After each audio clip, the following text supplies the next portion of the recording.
안녕하세요. 저는 서울에 살고 있는 40대 여성입니다. 저는 드라마보다 더 드라마 같은 일의 중심에 있었는데요. 때론 실제 인생이 짜여진 드라마보다 더 막장이라고 하더니 제가 경험해보니 그게 정말 사실이더라고요.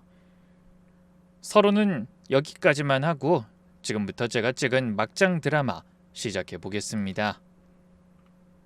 저와 남편은 결혼 5년차 부부였습니다. 연애 기간까지 합치면 꽤 오래된 사이였지만 결혼 생활은 이제 딱 5년째로 접어든 참이었어요. 아직 아이는 없었고요. 남편은 원래 다른 회사에서 평범한 직장 생활을 하고 있었는데 결혼하고 얼마 지나지 않아 시부의 회사로 자리를 옮기게 되었습니다. 언젠가는 사업을 물려받아야 한다는 생각에서였죠. 저도 그때는 그게 당연한 수순이라고 생각했어요. 사업체를 가진 집안의 며느리가 됐으니 언젠가 남편이 회사를 이어받는 건 자연스러운 흐름이라고 여겼거든요. 그런데 막상 남편이 회사에 들어가고 나니 제가 생각했던 그림과는 완전히 다른 상황이 펼쳐지더라고요. 시부는 아들이라고 봐주는 것 하나 없이 오히려 더 냉정하게 대하셨습니다. 결제 서류 하나를 올려도 몇 번이고 다시 해오라는 지시가 떨어졌고 회의 자리에서 남편이 조심스레 낸 의견은 늘 반쯤 무시당하기 일쑤였어요. 퇴근하고 돌아온 남편의 얼굴에 그늘이 지는 날이 늘어갈수록 저도 덩달아 마음이 무거워졌습니다. 원래도 시부는 말수가 적고 속을 통 알 수 없는 분이셨어요.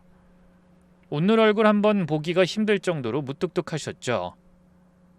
그런 분이 아들을 대놓고 야단치기 시작하니 저는 자연스레 더 눈치를 보게 되었습니다. 시댁에 가는 날이면 괜히 숨소리도 조심스러워지고 혹시나 저까지 밉보이면 남편 입장이 더 곤란해지진 않을까 하는 걱정이 앞섰거든요. 그러던 어느 저녁, 시댁에서 식사를 마치고 돌아가려던 참이었습니다. 시모가 저를 조용히 부엌으로 부르시더니 은근한 목소리로 이런 말을 꺼내시더라고요. 얘야, 며느리 사랑은 시아버지라는 말도 있잖니. 네가 좀 살갑게 굴어봐. 그럼 아버님도 마음이 조금은 풀리셔서 우리 아들 덜 혼내시지 않겠어? 저는 순간 헛웃음이 나오는 걸 겨우 참았습니다. 어머니, 그게 통하는 분한테나 하는 말이죠. 제가 아버님한테 무슨 말을 여쭤봐요. 아니, 딱 두 마디로 끝내시는 분인데 제가 무슨 수로 애교를 부려요. 저도 나름 노력이라는 걸 안 해본 건 아니에요. 그래도 노력은 계속해야지. 세상에 시아버지 마음 못 여는 며느리가 어딨니? 결혼한 지 벌써 5년이나 됐는데 이제 와서 새삼스럽게 애교를 부리라시면 솔직히 저도 민망하고요. 아버님도 그런 거 딱히 바라시는 눈치는 아니시던데. 어쨌든 저도 노력은 해볼게요. 그런데 바라시는 기대만큼 효과가 있을진 잘 모르겠어요. 시모는 제 말에 딱히 반박은 못하시고 헛기침만 몇 번 하시더니 자리를 뜨셨어요. 그런데 그 대화 이후로 시댁의 관심사가 슬그머니 다른 쪽으로 옮겨가기 시작하더라고요. 바로 아이 문제였습니다. 떡두꺼비 같은 손자 하나만 안겨주면 얼마나 좋겠니? 그럼 아버지도 마음이 좀 풀리시고 집안 분위기도 확 달라질 텐데. 그 말이 나올 때마다 저는 속으로 한숨부터 나왔습니다. 겉으로는 웃으며 넘겼지만 사실 저희 부부에게는 아무한테도 말하지 못한 사정이 있었거든요. 이미 시험관 시술을 한 차례 시도했다가 부작용 때문에 결국 중단한 상태였던 거예요. 그 과정이 그냥 지치는 정도가 아니라 남편과 정말 크게 부딪혔던 시기이기도 했습니다.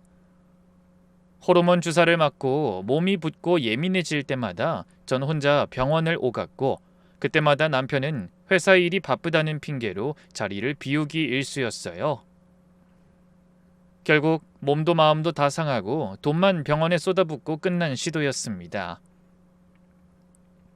그런데 얼마 지나지 않은 어느 저녁, 온 가족이 모인 식사 자리에서 남편이 시모 말에 슬쩍 맞장구를 치더군요.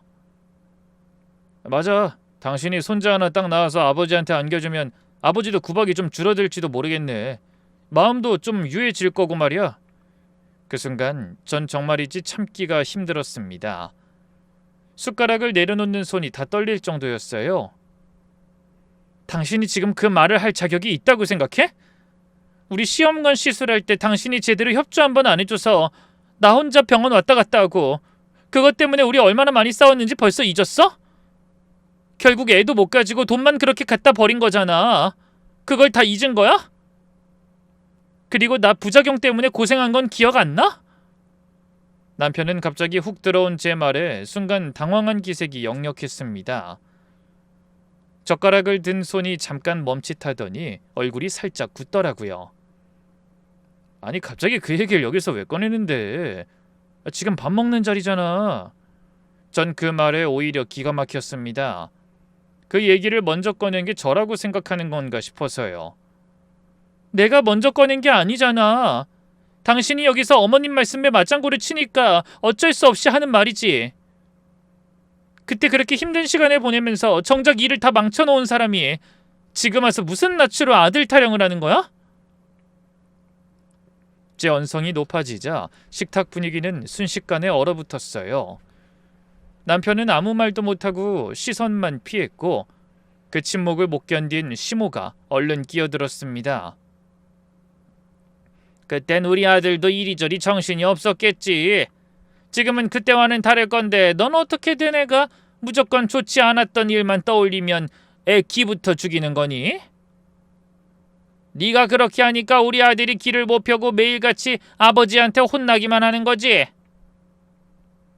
어머님 그게 아니라 저도 진짜 그때 너무 힘들었다고요. 몸도 몸이지만 마음도 너무 힘들었다고요. 그래서 그렇게 할 바엔 아예 도전을 하지 않는 게 낫다는 말씀을 드리는 거예요. 그러니까 이젠 그러지 않을 거라고 하잖아. 하여튼 잔말 말고 넌 다시 임신이나 할 수 있도록 해. 결혼한 지 5년이나 됐는데 대도 못 이은 주제 무슨 할 말이 그렇게 많아? 하라면 하는 거지. 팔은 안으로 굽는다더니 딱 그 짝이었습니다. 저는 더 말을 이어봐야 소용없다는 걸 알았기에 그저 입을 다물고 젓가락을 내려놨어요. 그날 이후로 마음속에는 서운함이 자꾸만 켜켜이 쌓여갔습니다. 겉으로는 아무 문제 없어 보이는 가정이었지만 속은 조금씩 골마가고 있었던 셈이었죠. 그런데 저희 집안의 갈등은 그게 다가 아니었습니다. 며느리로서 받는 압박 하나만으로도 벅찼는데 얼마 지나지 않아 전혀 다른 방향에서 새로운 불씨가 튀기 시작했어요. 바로 시누이였습니다. 시누이는 남편보다 3살 많은 장녀로 결혼한 지 이제 막 1년 된 새댁이었어요. 시집 가기 전까지는 아버지 사업에 눈꼽만큼도 관심을 보인 적이 없던 사람이었습니다. 명절에 회사 얘기가 나와도 딴청을 피우고 시부가 사업 얘기를 꺼내면 지루하다는 듯 자리를 뜨던 사람이었으니까요. 그런데 결혼하고 나서 대체 무슨 바람이 불었는지 갑자기 회사에 관심을 보이기 시작하더라고요. 가족 모임이 있던 날, 시누이는 대뜸 폭탄 발언을 던졌습니다. 아버지, 저 이참에 회사 좀 나가볼까 해요. 제가 장년인데 왜 회사는 동생한테만 물려주려고 하세요? 저도 이제 배우고 싶어요. 그 말이 얼마나 뜬금없었던지 늘 무표정으로 일관하던 시부조차 순간 놀란 얼굴을 감추지 못하시더라고요. 너 어디 아프냐? 갑자기 왜 관심도 없던 회사 얘기를 꺼내? 시누이는 살짝 당황한 기색을 보이면서도 헛기침을 하며 애써 태어난 척 말을 이어갔습니다. 아니 관심이 왜 없었겠어요. 아빠가 워낙 잘 운영하시니까 제가 굳이 나설 필요가 없었던 거죠. 근데 요즘 들어보니까 동생이 회사 일하는 게 영 변변치 않다고 하던데 그럴 바엔 제가 나서서 제대로 해보고 싶다는 거예요. 저는 그 말을 듣는 순간 뭔가 이상하다는 느낌을 지울 수가 없었습니다. 신우이 혼자 이런 결심을 했을 리가 없다는 생각이 스치더라고요. 그런데 신우이의 다음 말이 그 의심을 확신으로 바꿔줬습니다. 저 혼자 하겠다는 것도 아니고요. 제 남편도 도와서 같이 나서주기로 했어요. 저희 부부가 책임지고 회사 제대로 키워볼게요. 그 말이 나오자마자 저는 왜 신우이가 갑자기 사업 욕심을 부리는지 명확하게 깨달았습니다. 신우이의 남편이 뒤에서 부추긴 것이 분명했으니까요. 사실 그 자리에 있던 가족들 모두 눈치는 챈 것 같았습니다. 다만 대놓고 말을 꺼내지 못하고 서로 눈치만 보고 있었을 뿐이었죠. 그 침묵을 깬 건 밥그릇을 뺏길 위기에 처한 남편이었습니다. 그 자리에서 벌떡 일어날 기세로 화를 냈어요. 누나 정신 차려. 매형이 누나 생각해서 그런 얘기하는 것 같아? 절대 아니야. 누나한테 회사가 넘어가는 순간 매형이 호로록 다 낚아챌 거라고. 그러니까 사업에 눈독 들이지 마. 신우이는 그 말에 발끈하며 목소리를 높였습니다.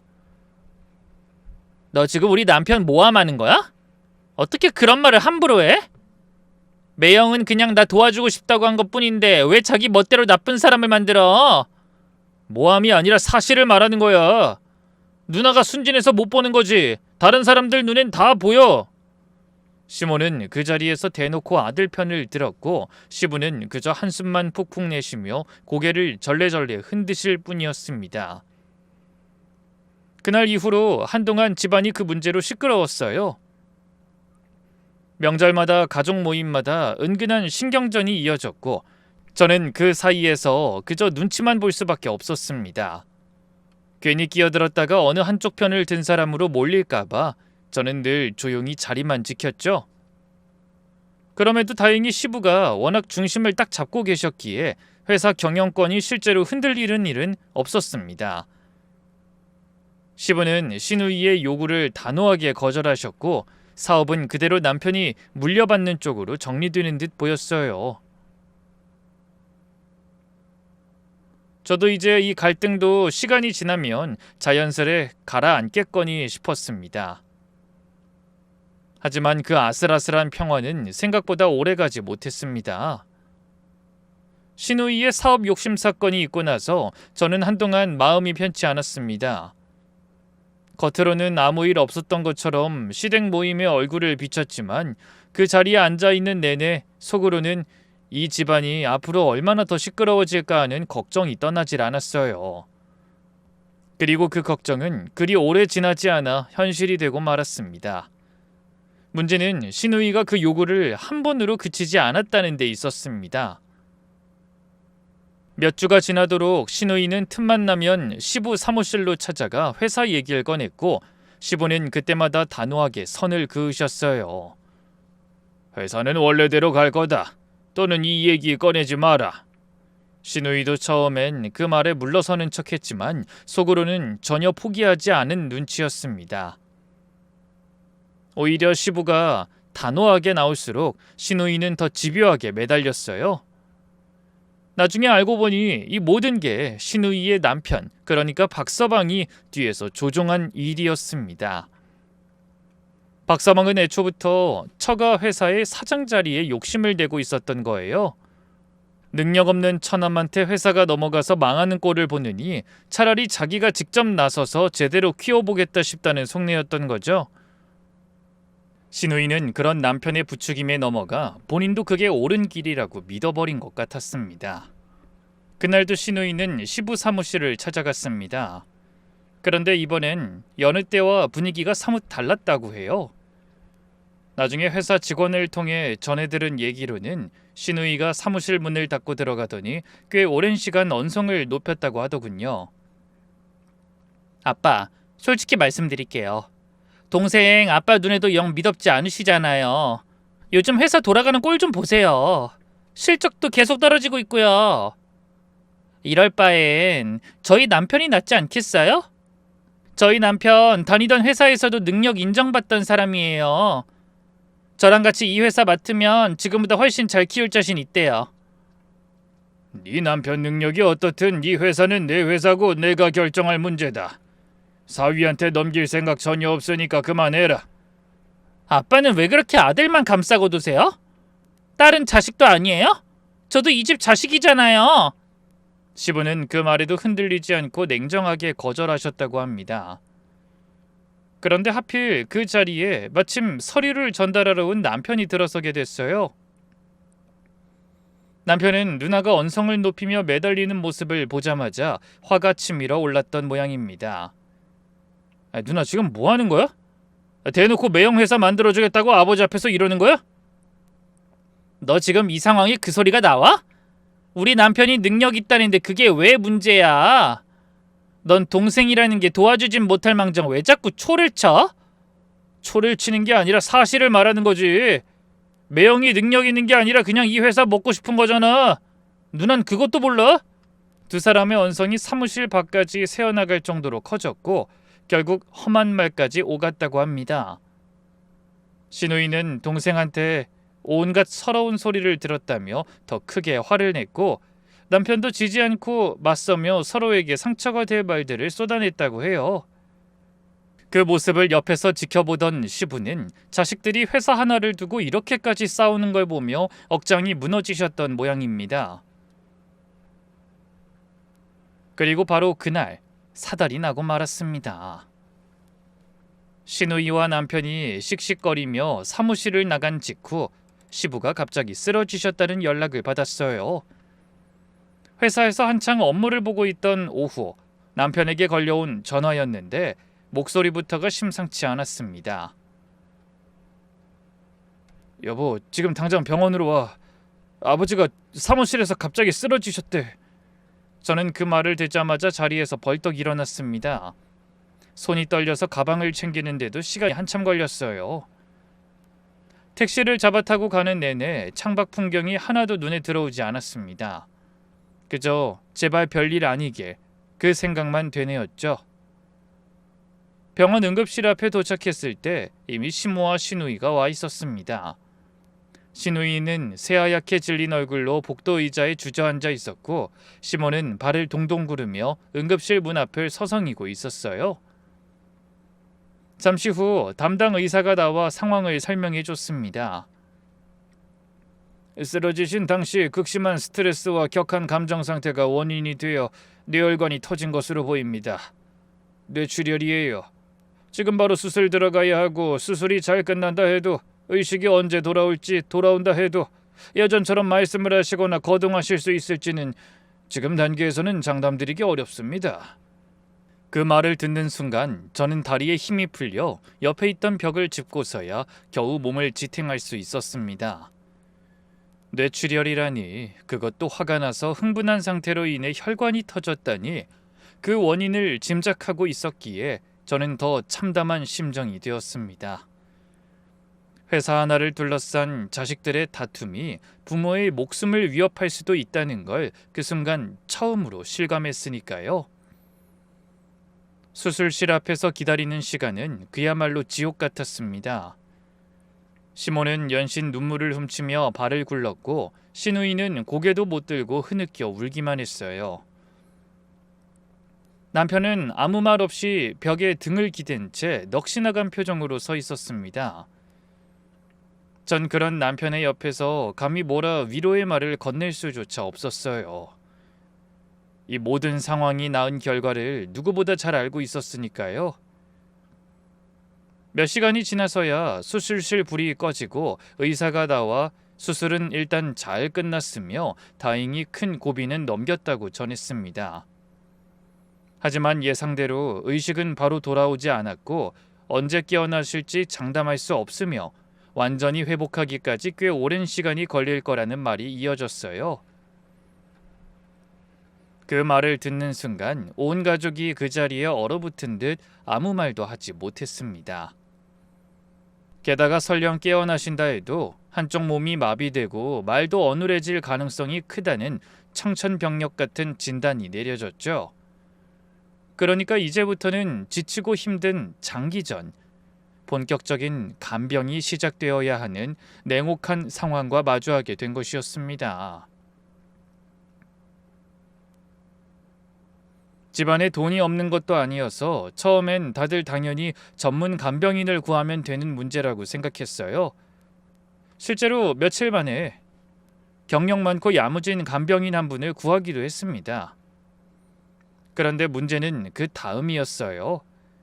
아무리 간병인이 있어도 가족이 곁을 완전히 비울 수는 없는 노릇이잖아요. 병원 규정상 보호자가 상주해야 하는 시간도 있었고, 무엇보다 간병인 혼자 모든 걸 감당하게 두는 건 다들 마음이 편치 않았거든요. 그런데 그 순간부터 이 집안 사람들의 태도가 눈에 띄게 달라지기 시작했습니다. 시부가 처음 쓰러졌을 때 응급실 앞에서 눈물 바람하던 며칠 전 모습은 온데간데 없이 사라지고 다들 슬금슬금 발을 빼려는 기색이 역력했어요. 가족 회의랍시고 다 같이 모인 날 시모가 먼저 선수를 쳤습니다. 나는 못한다 절대. 내가 이 나이에 무슨 간병이야. 젊고 힘 팔팔한 사람이 따로 있잖니. 그러면서 시모의 눈이 자연스레 저를 향하더군요. 저는 순간 헛웃음이 나올 뻔했습니다. 어머니, 저 직장인이에요. 회사 다니고 있는데 어떻게 병원에서 상주를 해요? 그러니까 하는 말이잖니. 다들 자기 사정이 있는데 그나마 네가 제일 낫지 않겠어? 시누이도 마찬가지였습니다. 며칠 전 아버지가 자기 때문에 쓰러졌다며 그렇게 서럽게 울던 사람이 이제는 눈 하나 깜빡 안 하고 발을 빼더라고요. 나는 솔직히 실행 눈치도 보여. 결혼한 지 이제 1년밖에 안 됐는데 친정아버지 병간호한다고 며칠씩 들어앉아 있으면 시댁에서 뭐라고 하겠어. 시댁 어른들 눈치 보느라 나도 함부로 못 나서. 전 그 말을 듣는 순간 헛웃음이 나왔습니다. 회사 지분 욕심낼 땐 그렇게 적극적으로 아버지 사무실을 드나들더니 정작 몸으로 부딪혀야 하는 일 앞에서는 시댁 핑계를 대며 쏙 빠지는 모습이 너무 뻔뻔하게 느껴졌거든요. 회사 지분 얘기 나올 땐 그렇게 적극적으로 나서더니 아버님 간병 얘기 나오니까 시댁 눈치를 본다고요? 그건 좀 이상하지 않아요? 그거랑 이거랑 같아? 회사는 내 권리를 주장한 거고 간병은 그냥 봉사잖아. 누가 몸으로 때우고 싶겠어.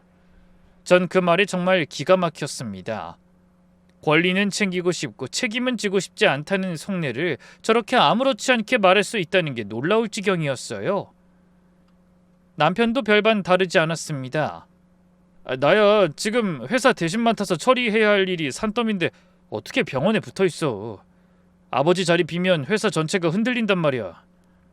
결국 이 자리에서 저를 뺀 나머지 셋은 전부 이런저런 핑계를 대며 손을 놓았습니다. 저는 그 모습을 보며 속에서 뭔가 울컥 치밀어 오르더라고요.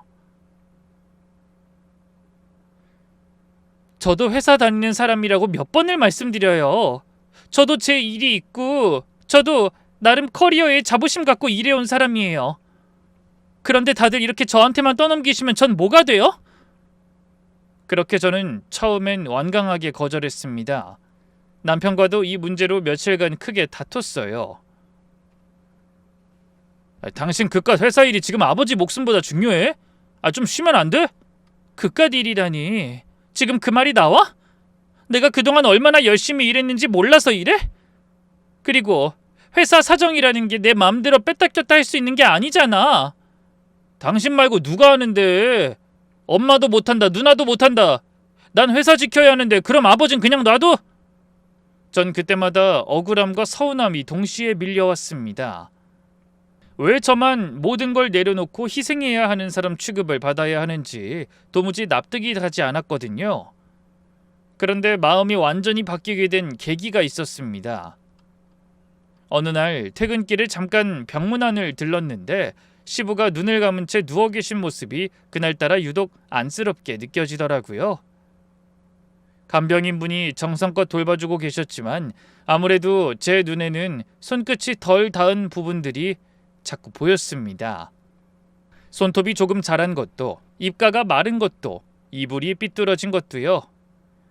저는 가방을 내려놓고 그 자리에서 시부의 손발을 하나하나 닦아드리고 손톱과 발톱까지 꼼꼼히 정리해드렸습니다. 그러고 나서 자리를 뜨려는데 괜스레 마음이 이상해서 시부의 손을 한번 꼭 잡았어요. 그런데 그 순간 시부가 제 손을 마주 잡는 듯한 느낌이 들었습니다. 화들짝 놀라 얼굴을 살폈지만 여전히 눈은 감긴 채였어요. 그냥 제 착각이었을 수도 있지만 그 따뜻하고도 분명했던 손의 힘이 자꾸만 마음에 걸리더라고요. 그날 집으로 돌아오는 내내 전 이대로 시부를 두면 평생 후회할 것 같다는 생각이 떠나지 않았습니다. 그래서 다음 날 회사의 휴직 가능 여부를 알아보고 곧장 휴직 신청서를 냈어요. 그런데 이런 제 마음을 전혀 모르는 시댁에서는 저를 따로 불러 앉히더니 뜻밖의 제안을 하더군요. 네가 병간호를 도맡아준다면 말이야. 아버님 명의로 되어 있는 3층짜리 건물 있잖니. 그거 네 몫으로 챙겨주마. 저는 그 말을 듣고 잠시 멍했습니다. 사실 저는 이미 마음을 굳힌 상태였거든요. 건물이 있어서가 아니라 시부와의 정 때문에요. 하지만 여기서 괜히 착한 척 그런 거 필요 없다고 말했다가는 나중에 아무것도 못 받을 것 같다는 계산이 순간 스치더라고요. 네, 알겠어요. 대신 나중에 딴소리 없게 해요. 건물 꼭 챙겨주세요. 그렇게 저는 회사에 휴직계를 내고 본격적으로 시부의 간병을 시작하게 되었습니다. 함께 일하게 된 간병인 분은 힘도 좋고 손도 꼼꼼한 분이라 저와 손발이 잘 맞았어요. 그렇게 몇 달간 별탈 없이 간병 생활이 이어지던 어느 날이었습니다. 눈이 유난히 많이 내리던 그날, 간병인 분이 출근길에 빙판길에서 미끄러지며 크게 넘어지는 사고를 당했습니다. 갈비뼈에 금이 갔다는 진단을 받았고 당분간은 누굴 간호할 처지가 아니게 되어버렸어요. 간병인 분은 결국 복귀하지 못했습니다. 갈비뼈 회복이 생각보다 더뎠고 언제 나을지 기약도 없는 상황에서 그 자리를 계속 비워둘 수는 없었으니까요. 시댁에서도 서둘러 다른 간병인을 새로 구했고 전 그렇게 몇 달간 정들었던 분과 작별 인사를 나누게 되었습니다. 그런데 마지막으로 짐을 정리해서 나가시던 날 간병인 분의 표정이 유난히 좋지 않더라고요. 전 당연히 그동안 정도 많이 들었던 터라 헤어지는 게 못내 서운해서 저러시나 보다 저는 그렇게만 생각했죠. 그런데 그게 아니었습니다. 간병인 분은 짐가방을 든 채로 병실 문 앞에서 한참을 서성이시더니 결국 저를 복도 구석으로 조용히 불러 세우더라고요. 계속 걱정스러운 눈빛이다 싶더니 몇 번이고 입을 열려다 다시 다무시기를 반복하셨어요. 그 모습에 저도 덩달아 불안해지더라고요. 하실 말씀이 있으시면 편하게 하세요. 전 괜찮아요. 혹시 뭐 부탁할 거 있으세요? 그런 거면 편하게 말씀하세요. 제가 한 번 더 편히 말할 수 있도록 운을 띄우고 나서야 간병인 분이 무거운 입을 열었습니다. 아가씨, 이건 꼭 말해야겠어. 저는 순간 심장이 쿵 내려앉는 기분이었습니다. 무슨 말이 나올지 짐작조차 되지 않았거든요. 나 오늘 그만두고 나면 이제 이 얘기 해줄 사람이 아무도 없을 것 같아서 그래서 마지막으로 다 말하고 가려고. 그러고는 그동안 눈치만 보고 못했던 얘기를 하나씩 꺼내기 시작했습니다. 아가씨가 회사 일이나 집안일로 잠깐씩 자리 비운 사이에 말이야. 남편분이랑 어머님, 시누이분이 병실에 몰래 다녀가신 적이 몇 번 있었어. 그때마다 서류 같은 걸 들고 오셔서 아버님 손에다가 지장을 찍게 하시더라고. 저는 그 말을 듣는 순간 귀를 의심할 수밖에 없었어요. 지장이요? 대체 무슨 서류요? 나도 정확히 뭔 서류인지 몰라. 그런데 볼 때마다 느낌이 좋지 않았어. 아버님 정신이 흐릿하실 때만 골라서 오시는 것 같았거든. 그리고 아가씨, 그 3층 건물 있잖아. 그거 아가씨한테 줄 생각 애초부터 없었던 것 같아. 머리가 새하얘지는 것 같았습니다. 제가 회사까지 그만두고 몇 년을 매달렸던 그 약속이 시작부터 거짓이었을 수도 있다는 얘기였으니까요. 그런데 간병인 분의 얘기는 거기서 끝이 아니었습니다. 그리고 하나 더 있어. 그 증거가 남편분한테 따로 만나는 여자가 있다는 거야. 병문안 온다면서 비서라고 소개하고 데려온 여자가 있는데 아가씨 안 계실 때 두 분이 스킨십하는 건 난 몇 번이나 봤어. 저는 그 자리에서 다리가 후들거려서 벽을 짚어야 했습니다. 믿을 수가 없었어요. 제가 알던 남편이 그럴 사람이 아니라고 믿었던 사람이 그런 짓을 했다는 게 도저히 받아들여지지 않더라고요. 그리고 아가씨, 이게 제일 중요한 건데 이 모든 걸 아버님도 다 알고 계셔. 전 그 말에 순간 정신이 번쩍 들었습니다. 네? 아버님이요? 아버님 아직 의식도 제대로 안 돌아오셨잖아요. 나 아가씨한테만 말하는 거야. 사실 아버님 정신 차리신 지 좀 됐어. 몸을 못 움직이고 말씀을 못 하실 뿐이지 정신은 또렷하셔. 내가 제일 가까이서 매일 붙어 있으니까 제일 먼저 알았지. 근데 아버님이 그걸 비밀로 하시고 나랑 둘이서만 조용히 재활을 다르게 진행하고 계셨어. 다른 가족들 오시면 눈도 안 뜨시고 아가씨 왔을 때만 유독 표정이 편안해지시더라고.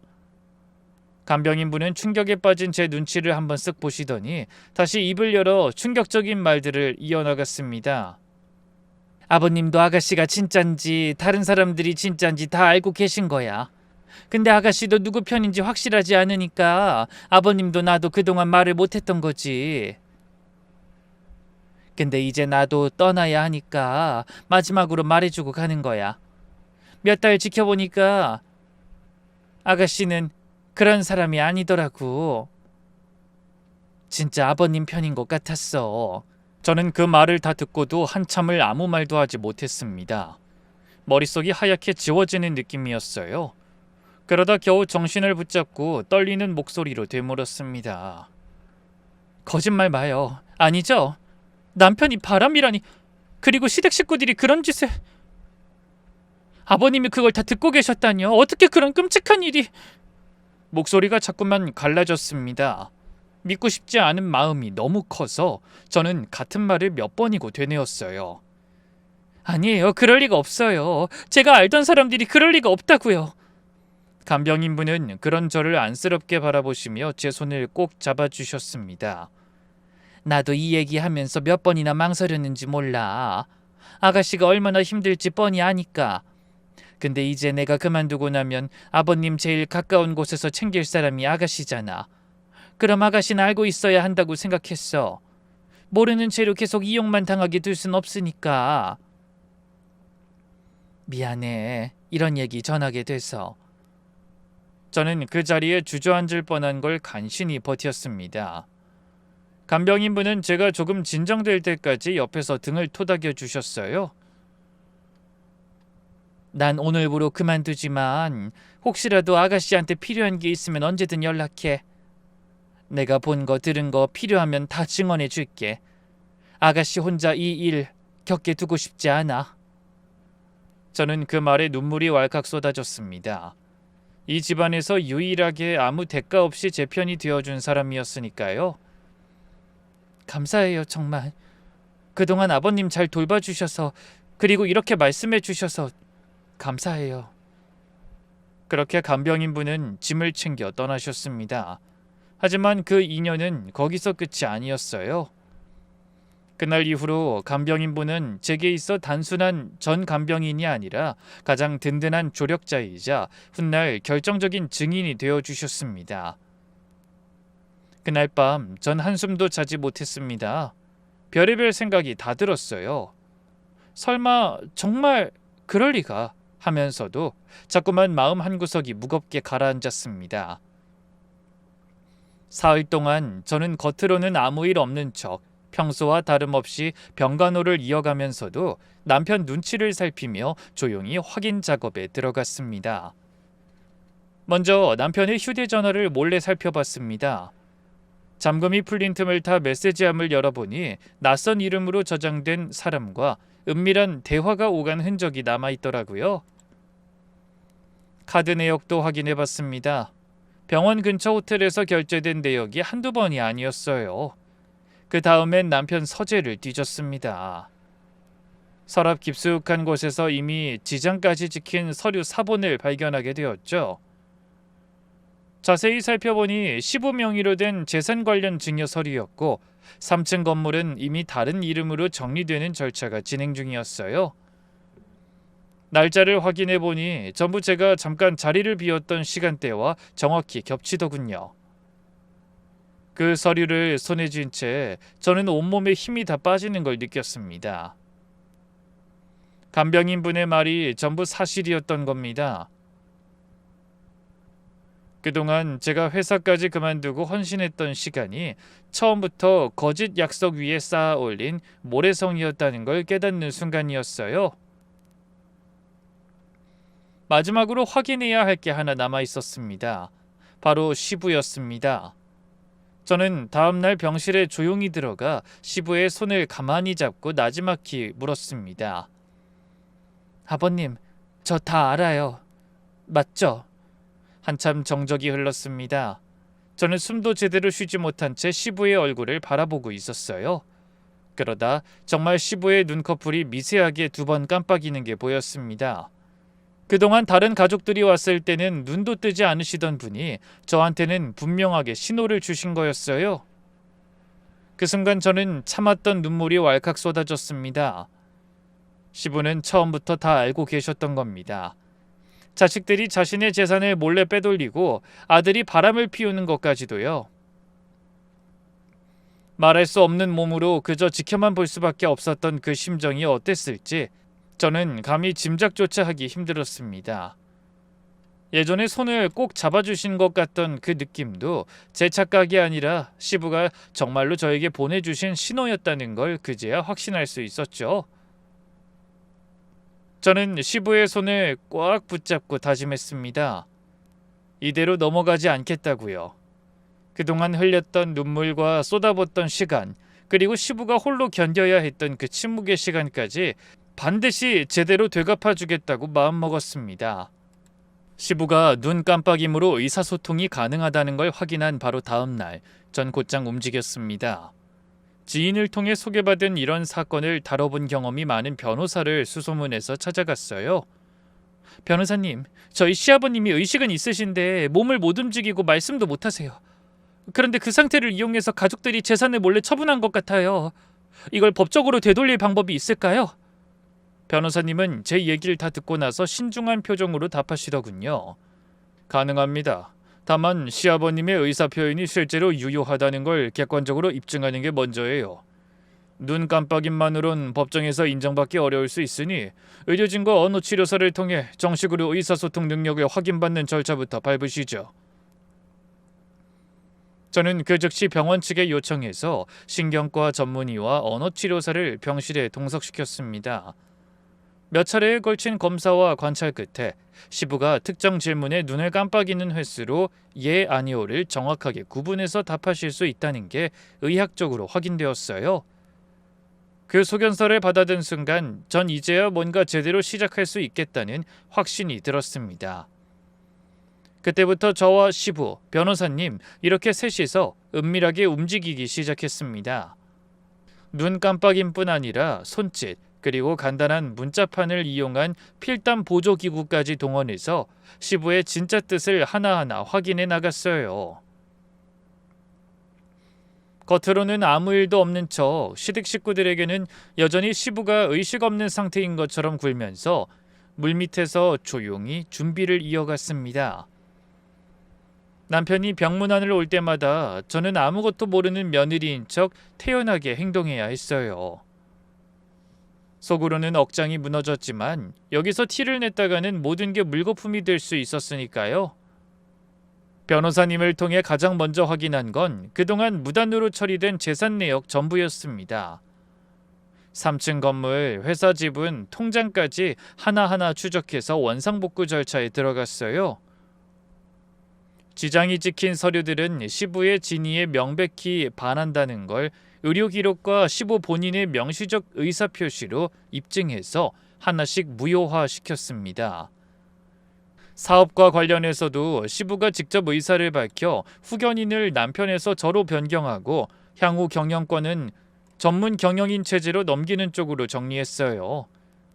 그렇게 몇 주에 걸쳐 필요한 서류가 모두 준비된 날, 저는 마침내 시댁 식구들을 전부 병실 근처 회의실로 불러 모았습니다. 변호사님도 함께 자리하셨죠?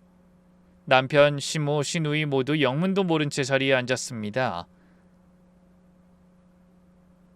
갑자기 무슨 일로 이렇게 다 모이라고 한 거니? 저는 아무 대답 없이 변호사님께 서류를 건넸습니다.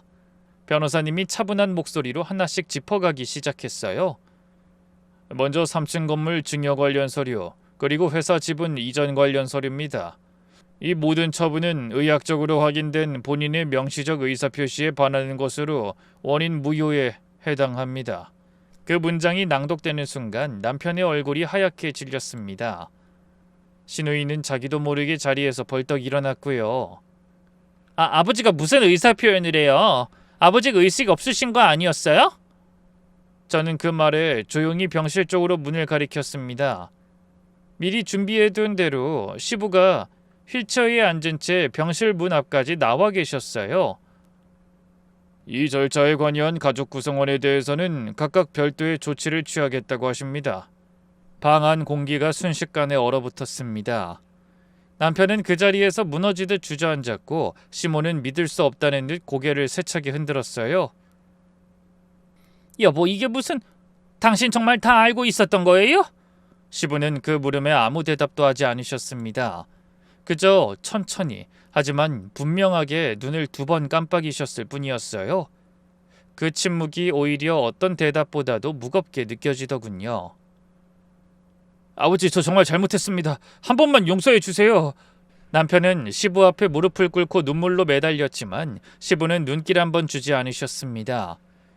결국 남편은 후견인 자격을 완전히 박탈당했고 회사 경영에서도 손을 떼야 했습니다.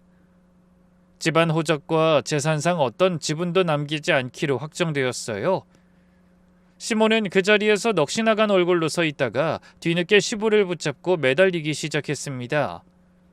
여보, 나도 몰랐던 일이에요. 그냥 애들이 하는 거 옆에서 지켜만 본 거지 내가 뭘 어떻게 한 것도 아니잖아요. 시부는 문자판을 통해 천천히 하지만 분명하게 뜻을 전달하셨습니다. 변호사님이 그 내용을 대신 읽어주셨어요. 몰랐다는 말 믿지 않는다고 하십니다.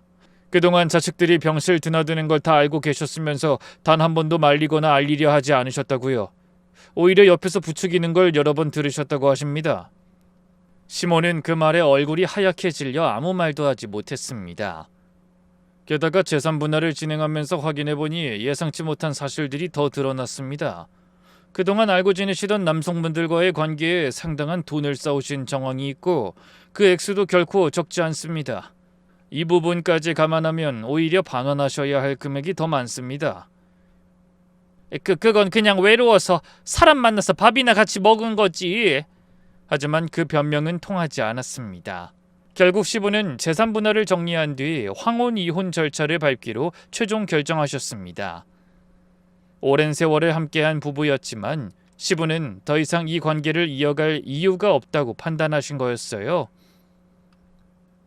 시모는 그렇게 재산 분할에서 오히려 빼돌린 돈과 위자료까지 더해 돈을 토해내고 빈손으로 집을 나가야 했습니다. 시누이 역시 마찬가지였습니다. 진정 출입이 전면 금지되었고 그동안 사용하던 가족명의 카드도 전부 회수됐어요. 그 후로 시누이와의 왕래는 완전히 끊어졌습니다.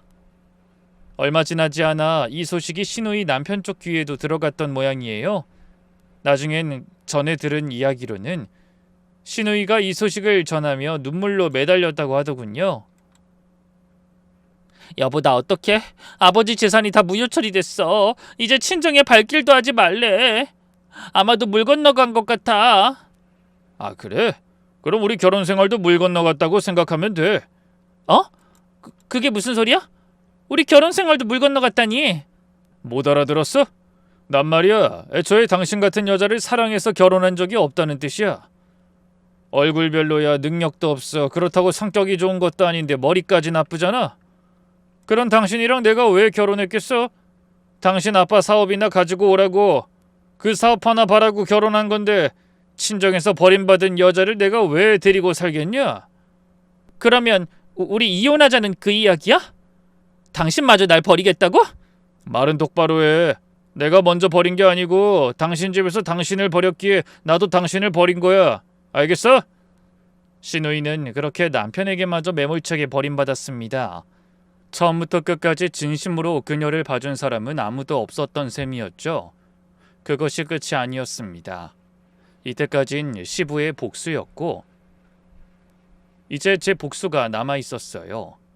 바로 제 이혼이요. 저에게 간병 일을 맡기며 건물을 주겠다고 속인 것도 모자라 제 뒤로 외도까지 저지른 남편을 전 도저히 용서할 수가 없었습니다. 저는 그동안 조용히 모아둔 증거들을 하나도 빠짐없이 정리했습니다. 낯선 여자와 주고받은 메시지 캡처본, 호텔 결제 내역이 찍힌 카드 명세서, 그리고 간병인분이 직접 목격했다며 증언해준 진술서까지 전부 변호사님께 넘겼어요. 그렇게 이혼 소송이 시작되자 남편은 뒤늦게 매달리기 시작하더라고요. 여보, 정말 미안해. 내가 잠깐 정신이 나갔었나 봐. 내가 정말 잘할게. 그러니까 우리 이혼만은 하지 말자. 전 그 말을 듣는 순간 오히려 헛웃음이 나오더군요. 잠깐 정신이 어떻게 나갈 수 있으면 마누란 네 아빠 병간호나 맡겨놓고 넌 이 근처 호텔에서 그딴 짓을 하니? 그리고 마누라한테 건물을 왜 주냐고? 그 건물로 차라리 네 상간녀랑 살 집을 구한다면서 그딴 말 그딴 행동은 다 했으면서 이제 와서 잘해? 아니, 넌 그냥 하던 대로 네 상간녀한테나 잘해. 그 여자가 땡전 한 푼 없는 네 곁을 지켜줄진 모르겠지만 남편은 그 말에 아무 대꾸도 하지 못하더라고요. 저는 그런 남편을 뒤로하고 재판정에서 하나하나 증거를 제출해 나갔습니다. 곧이어 상간녀를 상대로 한 손해배상 소송도 진행되었고 처음엔 상간녀 쪽에서도 억울하다는 듯 버티더라고요. 딱 잡아떼고 반발할 거라 예상했기에 놀랍지도 않더군요. 전 그냥 비서로서 일했을 뿐이에요. 사적인 관계는 전혀 없었습니다. 사적인 관계는 없어? 호텔 다니고 연락으로 자기야 사랑한다고 하고 끌어안고 난리가 난 게 사적인 관계가 아니면 뭐니? 사랑은 했지만 만나지 않았어? 호텔은 갔지만 일만 했니? 네가 뭐라고 발뺌하든지 간에 이제 다 끝이니까 각오하는 게 좋을 거야. 네가 그렇게 사랑하는 그 남자랑 같이 나락으로 떨어뜨려 줄 테니까. 아니, 난 진짜 억울하다니까요. 막말로 내가 저 유부남을 왜 만나겠어요. 정말 아니라니까요. 그러니까 당장 소송 멈추라고요. 역고소 당하기 전에. 끝까지 아니라고 억울하다 하던 상간녀는 호텔 결제 내역과 메시지 내용이 하나씩 공개되자 더는 발뺌할 수가 없었습니다. 결국 재판부는 명백한 외도 사실을 인정했고 몇 달간의 소송전 끝에 저는 위자료와 재산 분할에서 압도적으로 유리한 판결을 받아냈습니다. 상간녀에게도 별도의 손해배상 판결이 내려졌고요.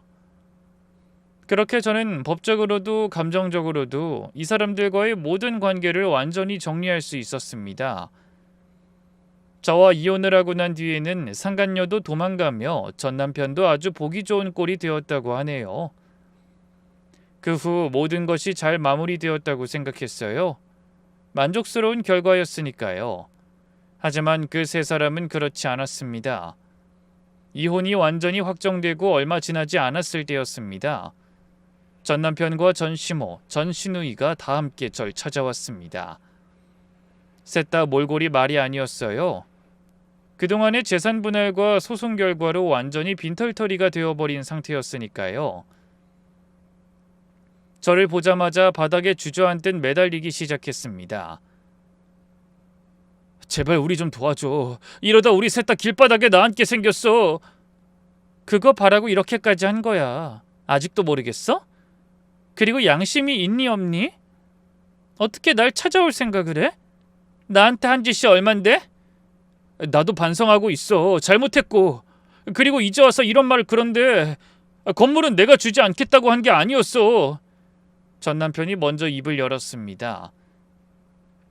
그런데 그 자리에서 서로 눈치를 보던 세 사람이 갑자기 언성을 높이며 다투기 시작하더군요. 먼저 전 남편이 전 시모를 향해 쏘아붙였습니다. 내 말이 맞잖아, 엄마. 이게 다 엄마 때문이잖아. 처음부터 건물이라도 그냥 챙겨주자고 했으면 이렇게까지 안 됐을 거 아니야. 전 시모는 억울하다는 듯 목소리를 높였습니다. 뭐? 내가 언제 안 주자고 했어? 그거 마지막까지 챙겨주자고 한 사람이 바로 나야. 전 남편도 지지 않고 맞받아쳤습니다. 아니 분명히 엄마가 그랬잖아. 그것마저 주면 우리 손에 남는 게 없다고. 그냥 말로만 준다고 하고 나중에 딴소리하면 된다고 했잖아. 그러자 이번엔 전 시노이가 끼어들며 언성을 높였습니다. 내가 언제 너희들이 먼저 그러자고 한 거 아니야? 난 그냥 따라간 것뿐이라고. 셋은 그 자리에서 서로를 향해 손가락질하며 책임을 떠넘기기 바빴습니다. 누구 하나 진심으로 반성하는 사람은 없어 보였어요. 그저 지금 이 상황에서 어떻게든 살아남으려고 서로에게 죄를 떠넘기며 발버둥치는 모습뿐이었습니다. 저는 그 모습을 가만히 지켜보다가 담담한 목소리로 입을 열었습니다. 다들 참 뻔뻔하시네요. 아버님이 그렇게 몸도 못 가누시는 상태로 몇 년을 그 자리에 누워서 여러분이 재산 빼돌리는 것도 남편이 바람 피우는 것도 다 지켜보셨어요. 그 마음이 어땠을지 한 번이라도 생각해 보셨어요? 지금 이렇게 서로 탓만 하고 계실 시간에 아버님 앞에 가서 진심으로 무릎 꿇고 비셔야 하는 거 아니에요? 사람이 그래도 양심이라는 게 있어야죠. 세 사람은 그 말에 아무 대꾸도 하지 못했습니다. 저는 더 이상 그들과 나눌 말이 없다는 걸 알았기에 뒤도 돌아보지 않고 자리를 떴습니다. 그 후로 어느덧 2년이라는 시간이 흘렀습니다. 처음 시부가 쓰러지셨을 때부터 지금까지 돌아보면 참 길고도 파란만장한 시간이었어요. 저는 이혼 이후 다시 일을 시작했습니다. 휴직했던 회사로 복귀하려다 마음을 바꿔 새로운 곳에서 새 출발을 하기로 했어요. 지금은 예전보다 훨씬 안정적으로 제 몫의 삶을 잘 꾸려가고 있습니다. 가끔 그 몇 년의 시간이 꿈처럼 아득하게 느껴질 때도 있지만 그만큼 지금의 평온함이 더 소중하게 다가오더라고요. 시부는 그동안 꾸준히 재활치료를 이어오셨습니다. 처음엔 손가락 하나 까딱하기도 힘드셨는데 지금은 지팡이를 짚고 짧은 거리는 직접 걸으실 수 있을 정도로 회복하셨어요. 말씀도 여전히 또박또박은 아니지만 일상적인 대화 정도는 충분히 나눌 수 있게 되셨습니다. 회사는 전문 경영인 체제로 안정적으로 운영되고 있고 시부는 큰 결정이 필요할 때만 자문 형태로 참여하고 계세요. 저는 지금도 한 달에 몇 번씩 찾아뵙고 병원 정기 검진이나 회사의 중요한 결정, 변호사님과의 미팅이 있을 때는 늘 함께합니다. 시부도 이제는 절 볼 때마다 서툴지만 또렷하게 고맙다 라는 말씀을 건네시곤 해요. 그 한마디에 지난 시간의 고생이 다 씻겨내려가는 기분이 듭니다. 그리고 놀라운 소식이 하나 있는데요. 그때 그 간병인분이 지금은 시부 곁에서 비서 역할을 맡고 계십니다. 처음엔 다시 간병인을 소개해 드리려 했는데 시부가 먼저 그분을 옆에 두고 싶다고 하시더라고요. 그동안 가장 가까이에서 진심으로 챙겨주셨던 분이니 이제는 다른 방식으로라도 곁에 계셔줬으면 하셨던 것 같아요. 처음엔 그분도 많이 부담스러워 하셨습니다. 내가 비서 일을 어떻게 해? 난 그냥 몸으로 하는 간병만 해봤지 서류 정리나 일정 관리는 해본 적도 없는데. 하지만 시부가 직접 나서서 천천히 배워가면 된다고, 사람이 진심이면 다 하게 되어 있다고 다독여 주셨다고 해요. 지금은 회사 업무는 물론이고 시부의 재활 스케줄부터 병원 예약까지 야무지게 챙기시는 모습을 보면 그때 그 손끝 야무진 간병인의 모습이 그대로 겹쳐 보이곤 합니다. 저도 그 결정이 정말 반가웠습니다. 그분과는 지금도 종종 연락을 주고받으며 지내고 있어요. 가끔 셋이서, 그러니까 저와 시부 그리고 그 비서분까지 함께 식사를 하는 날도 있었습니다. 예전 그 무뚝뚝하시던 시부는 어디 가고 요즘은 종종 서툰 발음으로 농담도 건네시고 그때마다 옆에서 비서분이 통역하듯 설명을 덧붙여 주시는 모습이 참 정겹습니다. 진짜 가족이라는 게 별거 없더라고요. 서로를 진심으로 챙기고 힘든 순간에 곁을 지켜주는 사람들, 그게 바로 진짜 가족이라는 걸 전 그 시간을 통해 배웠습니다. 요즘 아버님 컨디션 좋으셔. 어제도 나한테 이것저것 지시하시는데 예전 그 카리스마 그대로시더라니까. 전화기 너머로 들려오는 그 말에 저는 늘 웃음이 납니다. 그분이 아니었다면 전 아직도 그 거짓된 약속과 배신 속에서 헤어나오지 못했을 거예요. 그날의 그 한마디, 아가씨, 이건 꼭 말해야겠어 라는 그 말이 제 인생을 완전히 바꿔놓은 셈이죠. 시댁이라는 울타리 안에서 정 하나 믿고 몇 년을 버텼던 시간들, 돌아보면 억울하고 아까운 시간이지만 후회는 하지 않습니다. 그 시간을 통해 저는 진짜 가족이 무엇인지 뼈저리게 배웠으니까요. 핏줄이라고 해서 다 내 편이 되어주는 건 아니었고, 반대로 아무 상관없던 사람이 제일 든든한 편이 되어주기도 하더라고요. 지금은 시부와 좋은 관계를 유지하며 진짜 신뢰할 수 있는 사람들과만 곁을 채우며 조용하고 단단한 일상을 살아가고 있습니다. 그리고 이 이야기를 듣고 계신 여러분께도 이 말씀을 꼭 드리고 싶어요. 누군가를 향한 믿음과 헌신이 당연하게 받아들여지고 있다면 한 번쯤은 스스로에게 물어보시길 바랍니다. 지금 내가 지키려는 그 관계가 정말 나를 지켜주고 있는 관계인지 말이에요. 그럼 저는 이만 물러가 보겠습니다. 긴 이야기 끝까지 함께 해주셔서 정말 감사합니다.